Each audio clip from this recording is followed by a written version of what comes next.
50ના 2 વસ્તુ સારી, એક નંબર ક્વોલિટી, તેલ સારું, બધું ફ્રેશ માલ, કોઈ ડુપ્લિકેટ નહીં. આજે 35 વર્ષ થઈ ગયા, 35 વર્ષ. બ્રેડ પકોડા 2012 શરૂ કર્યા.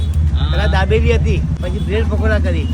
એની ટેસ્ટ જુઓ તમે, બધું વસ્તુ મોંઘું લાવીએ એવું કશું નહીં, સસ્તું કોઈ લાવતો જ નથી. હું ઉપરા ઉપરી 3 પકોડા તો ખાઈ લીધા હતા, હજી એક પકોડો ખાવાની ઈચ્છા થઈ ગઈ. સ્કૂલની યાદ આવી જાય ને, કેવા સરસ પકોડા છે. અને મેઇન વસ્તુ તો એ કે કાંદા લસણ વગરના પકોડા પણ આપે છે. લસણની ચટણી અલગથી રાખે છે, કાંદા પણ અલગથી રાખે છે.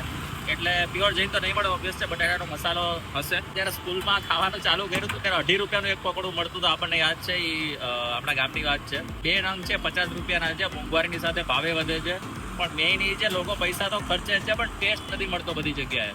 તો જો સારામાં સારો ટેસ્ટ તમને પકોડાનો એકચ્યુઅલ સ્કૂલ જેવો ટેસ્ટ જોતો હોય ને, તો અહીંયા એકવાર જરૂર આવજો.